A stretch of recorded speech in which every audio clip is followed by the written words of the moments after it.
और मैंने अध्यक्ष महोदय सुना है इस लॉबी में कि कुछ अधिकार आपके भी छीने जा रहे हैं, उसके लिए हम लोगों को लड़ना पड़ेगा आपके लिए। अध्यक्ष महोदय, मैं इस बिल का विरोध करता हूं। कोई अध्यक्ष के अधिकार अखिलेश जी सिर्फ विपक्ष के नहीं है, पूरे सदन के हैं। इस तरह की गोलमोल बात आप नहीं कर सकते हो। आप नहीं हो अध्यक्ष के अधिकार के संरक्षक। मैं आपसे जानना चाह रहा हूं सर कि ये जो आप बिल ला रहे हैं, आप देश को बांटने का काम कर रहे हैं, जोड़ने का काम नहीं कर रहे हैं। आप दुश्मन हैं मुसलमानों के, उसका सबूत ये बिल है। There was an attempt in the country that to make the country as a Hindu Rashtra, which has been rejected by the people of this country. This bill साहब के मालिक जो अंबानी हैं, उनका जो महल बना है वो वक्फ बोर्ड की ज़मीन पे बना है।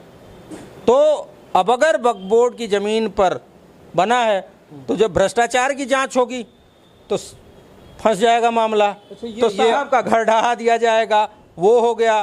तो साहब का घर न ढहे इसके लिए दूसरा एक अंबानी को बचाने के लिए इतना बड़ा बिल आ रहा है। देखो, अंबानी को बचाने के लिए मोदी देश बेच देंगे।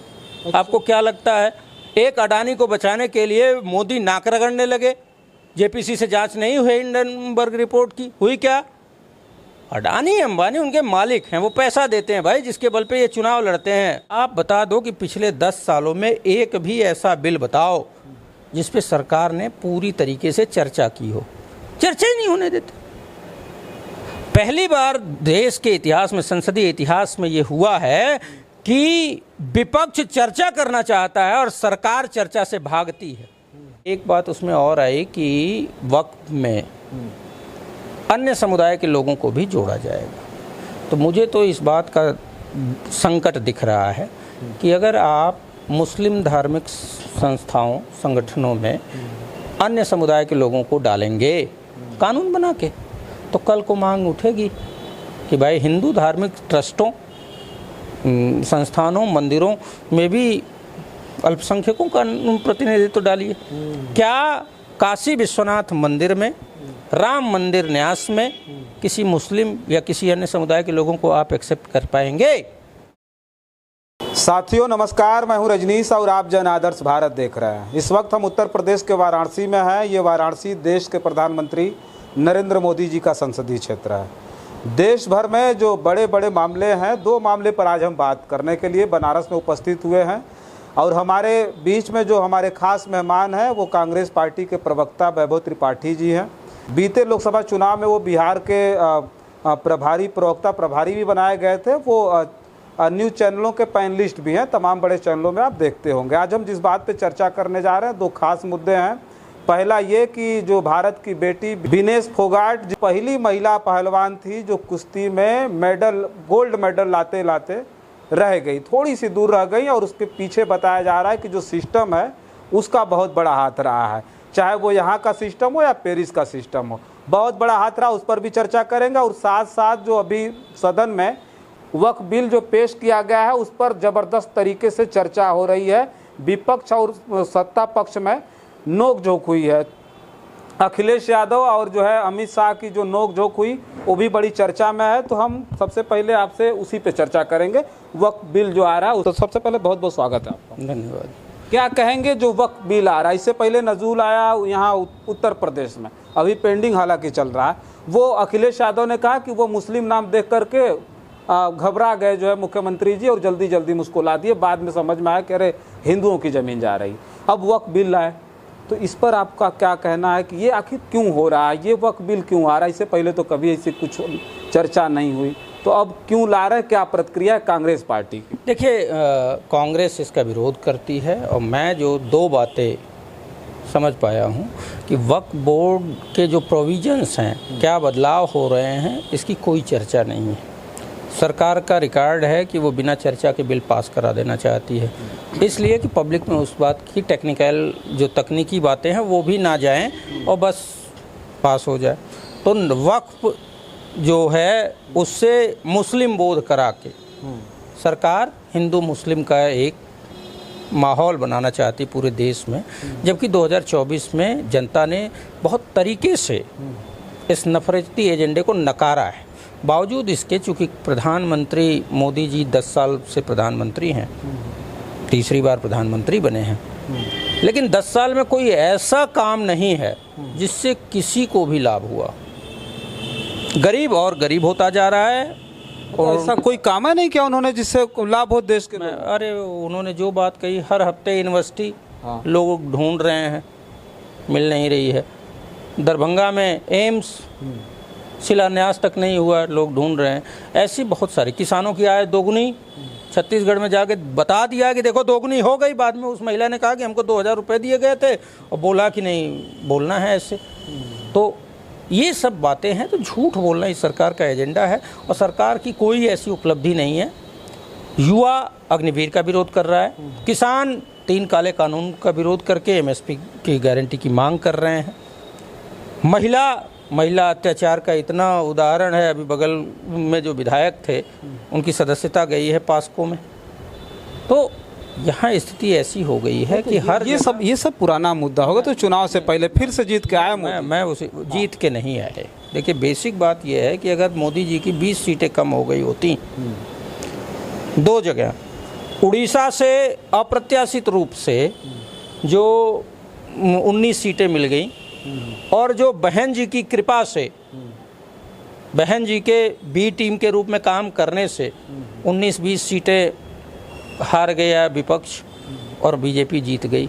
ये 2 ना होती 40 से कम 200 पे होते, ये नाक रगड़ते रहते, सरकार में ना आ पाते। नहीं, तो मोदी जी ने पहले एबी का फार्मूला तैयार कर लिया था, बिहार और आंध्र प्रदेश। देखिए ऐसा है कि वो क्या फार्मूला तय कर लिए थे, यही ना होता तो सारा फार्मूला धरा रह जाता। दूसरा तो काम आया नहीं।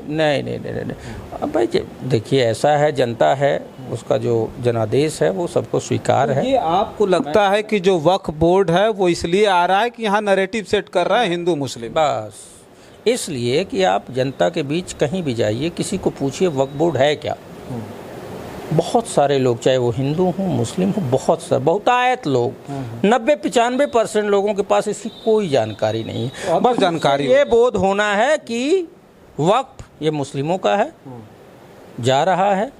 अब मैं एक चीज़ कह रहा हूँ, वक्फ में बहुत सारे भ्रष्टाचार के आरोप थे, तो उन भ्रष्टाचार के आरोप की जांच के लिए और उसके निवारण के लिए बहुत सारे ऑलरेडी कानून थे, उसके तहत कार्रवाई होनी चाहिए। लेकिन अब उसमें मामला एक दूसरा जो मैं बताना चाह रहा हूँ, वो मामला ऐसा फंसा है कि वक्फ के लोगों के गलत तरीके से कैसे वो ज़मीन हस्तांतरित हुई और साहब के मालिक जो अंबानी हैं उनका जो महल बना है वो वक्फ बोर्ड की ज़मीन पे बना है। तो अब अगर वक्फ बोर्ड की ज़मीन पर बना है तो जब भ्रष्टाचार की जांच होगी तो फंस जाएगा मामला, तो साहब का घर ढहा दिया जाएगा, वो हो गया। तो साहब का घर न ढहे इसके लिए दूसरा एक अंबानी को बचाने के लिए इतना बड़ा बिल आ रहा है। देखो अंबानी को बचाने के लिए मोदी देश बेच देंगे। आपको क्या लगता है एक अडानी को बचाने के लिए मोदी नाक रगड़ने लगे? जेपीसी से जांच नहीं हुई हिंडनबर्ग रिपोर्ट की, हुई क्या?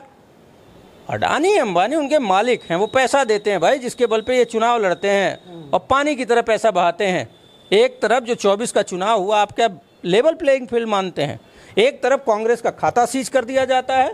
कांग्रेस का जो परफॉर्मेंस है वो परफॉर्मेंस है कि कांग्रेस मतलब जैसे आपको हाथ पैर बांध के नदी में फेंक दिया जाए, तैर के पार हो जाओ, उसी तरीके से कांग्रेस का खाता सीज कर दिया गया। खर्चे के लिए पैसे नहीं हुए, बावजूद इसके देश की जनता ने एकजुट होकर विपक्ष को इतनी सीटें दी, कांग्रेस को इतनी 99-100 सीटें दी।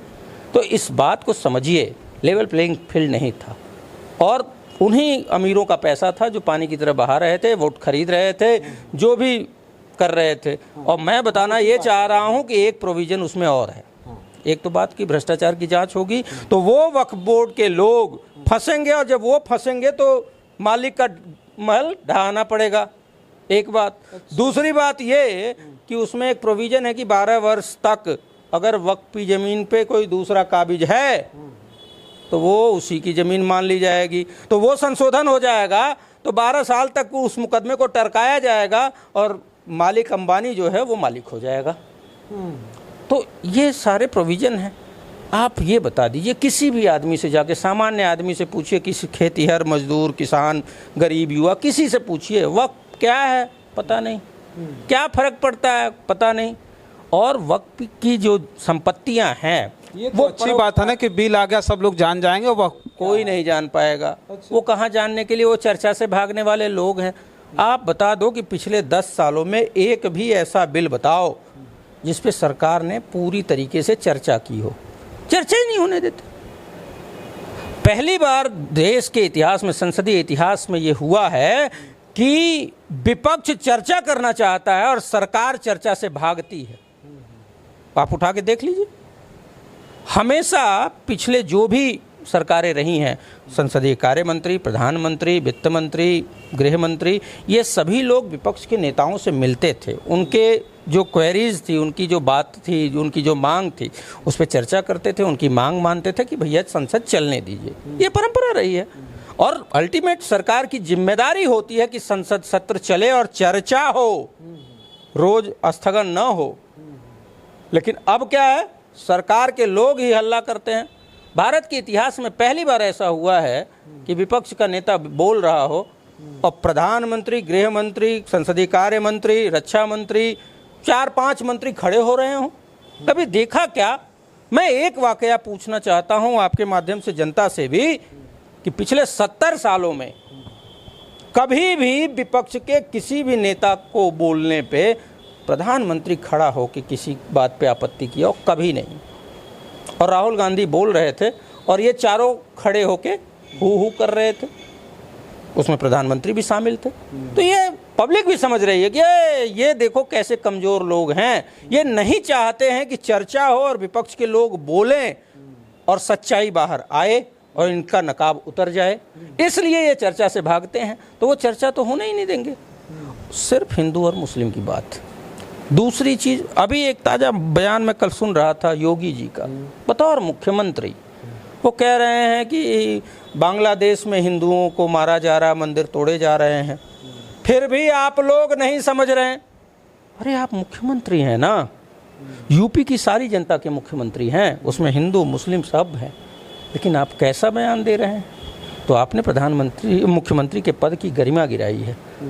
ऐसा लग रहा है जैसे आप कोई छुटभैया नेता है जिससे किसी संवैधानिक पद से कोई वास्ता नहीं है, वो बोल रहा है, कुछ भी बोल सकता है भाई। डिबेट में बहुत सारी चीज बोलते हैं। डिबेट में ऐसा नहीं। डिबेट में तो एक बार बोले कि भाई कोई मार रहा हो किसी को, अगर कोई हमको मारने आए तो पहला हमारा एक्शन होगा कि हम उसको मारेंगे, फिर बाद में कोर्ट कचहरी था। वही तो गुंडों वाली भाषा बोल रहे हैं भाई, मैं वही तो कह रहा हूँ। संत हैं? नहीं, वो अरे संत मत कहिए, संतों का अपमान होगा ये। योगी जी को संत कहना संतों का? बिल्कुल, मैं ये मानता हूँ। न्यायप्रिय नेता इसके ऊपर मर्डर के चार्जेज हों, मुख्यमंत्री बनने के बाद जिस आदमी ने अपने मुकदमे हटवाए वो संत होगा क्या? अरे संत तो वो होता है कि मेरे ऊपर आरोप लगा, जांच होगी, मुकदमा होगा, दूध का दूध, पानी का पानी होगा। संत वो होता है। संत ये नहीं होता कि चालबाजी करे। संत चालबाजी के लिए नहीं जाना जाता। संत परोपकार के लिए जाना जाता है। संत सच्चाई के लिए जाना जाता है। झूठ के प्रतिकार के लिए जाना जाता है। गुंडई के लिए थोड़ी संत जाना जाता है। तो उनको संत कहना मतलब संतों का अपमान है। अच्छा, बिल पर आखिरी सवाल है कि अगर बिल पास हो जाता है तो उससे नुकसान क्या होगा, ये हम जानना चाहते हैं। नहीं, देखिए, मैं ये नहीं मानता। एक बात उसमें और आई कि वक्फ में अन्य समुदाय के लोगों को भी जोड़ा जाएगा। तो मुझे तो इस बात का संकट दिख रहा है कि अगर आप मुस्लिम धार्मिक संस्थाओं, संगठनों में अन्य समुदाय के लोगों को डालेंगे कानून बना के, तो कल को मांग उठेगी कि भाई हिंदू धार्मिक ट्रस्टों, संस्थानों, मंदिरों में भी अल्पसंख्यकों का प्रतिनिधित्व डालिए। क्या काशी विश्वनाथ मंदिर में, राम मंदिर न्यास में किसी मुस्लिम या किसी अन्य समुदाय के लोगों को आप एक्सेप्ट कर पाएंगे? तो ये जो हमारा सामाजिक ताना बाना है उसको तोड़ने की ये साजिश मात्र है और वो कुछ होगा नहीं। अभी कुछ लोग कह रहे हैं कि नहीं, देखिए हिंदू मुस्लिम वहाँ मारे जा रहे हैं। तो मैं तो कह रहा हूँ ना कि प्रधानमंत्री जी, सरकार भी आपकी है, आर्मी भी आपकी है, 1-1.5 लाख लोग हैं, उनको ले आइए। है हिम्मत? अरे झूठी बात करने वाला प्रधानमंत्री जिसने कहा कि बांग्लादेश की लड़ाई मैंने लड़ी थी, अब ये बता दो सवाल बड़ा है। इंदिरा जी बांग्लादेश को आज़ाद कराने में उनकी महती भूमिका थी। अमेरिका के खिलाफ जाके अमेरिका ने कहा कि हम 7वां जंगी बेड़ा भेजते हैं, उन्होंने कहा 7वां भेज दो, तुमसे उससे कोई फ़र्क नहीं पड़ता, हम जो बात कर रहे हैं हम करेंगे। और विश्व का सबसे बड़ा सरेंडर हुआ। तो भाई देखो, मोदी जी अगर लड़ रहे थे बांग्लादेश की उस विभाजन में, तो इंदिरा जी तो साथ थी, तो क्या इंदिरा जी के समर्थन में थे, भारत के साथ थे, या पाकिस्तान के समर्थन में थे? तो झूठ बोल रहे थे। अब तो तुम्हारे हाथ में शासन, सत्ता, फौज सब कुछ है, जाओ ले आओ। और सवाल बड़ा ये है कि विस्थापित कश्मीरी पंडितों को तो आप बसा नहीं पा रहे हो। आज इतने साल से सरकार है जम्मू कश्मीर में, वो कैसे रह रहे हैं जम्मू में? और आप जो 1-1.5 लाख आपने CNRC का कानून बनाया भैया कि नहीं देंगे हम नागरिकता, तो बुला के नागरिकता दो ना, है हिम्मत तो बस बांग्लादेशी हिंदुओं को, हाँ नहीं सभी अगल बगल के सारे देश। इस वक्त बांग्लादेश के हिंदुओं को मारा जा रहा है। देखो उनको क्या दे रहे हो। मैं ये कह रहा हूँ कि जिन लोगों को ये लग रहा है कि हिंदू मारे जा रहे हैं, उन अंधों से मैं एक बात और पूछना चाहता हूँ। मार काट, नरसंहार, इसका कोई भी मानव जो मानवता को जानता मानता है वो समर्थन नहीं करेगा, ना मैं करता हूँ, और वो नहीं होना चाहिए, इसका प्रतिकार मैं भी करता हूँ। लेकिन उसके बदले यहाँ हिंदू मुस्लिम हो, ये मैं कतई नहीं चाहूँगा, और न होने देंगे हम कांग्रेस के लोग। दूसरी बात, बांग्लादेश में नरसंहार हो रहा है, वहाँ के लोगों की चिंता आपको हो रही है। 1 साल से ऊपर हो गया, मणिपुर जल रहा है। एक भाजपाई ने सवाल उठाया क्या कि उकी मैतेई वहाँ तो मुस्लिम भी नहीं है भाई, वो तो दोनों पक्ष में हमारे हिंदू ही मारे जा रहे हैं। मोदी जी की हिम्मत नहीं हो रही उस पर एक शब्द बोलने की। तो ये जो एजेंडा है सिर्फ कि हिंदू और मुस्लिम करके देश में विघटन कराया जाए, और विघटन कराने की साजिश के तहत चाहे वो UCC हो, चाहे वक्फ बोर्ड हो, ऐसे सारे बिल ले आए जा रहे हैं। सरकार डरी हुई है, सरकार को पता है, यही है कि ब्रॉडकास्टिंग बिल भी आ रहा है कि YouTube पे जो सच्चाई के पहरेदार हैं, जो सच बोलने वाले पत्रकार हैं, उनके ऊपर भी शिकंजा कस दिया जाए, जिससे कोई बात ही न कर पाए। तो ये सरकार डरी हुई है और जनता इस बात को समझ रही है। यही कारण है कि 24 का चुनाव इनके लिए घातक था। जो 400 पार का दम्भ भरते थे, उनको बहुमत का आंकड़ा तक नहीं मिल पाया। वो गठबंधन में थे, जिसकी वजह से आज सरकार में आप हैं। लेकिन जिस दिन वो बैसाखी टूटेगी, नॉन बायोलॉजिकल प्रधानमंत्री जी औंधे मुंह गिर जाएंगे।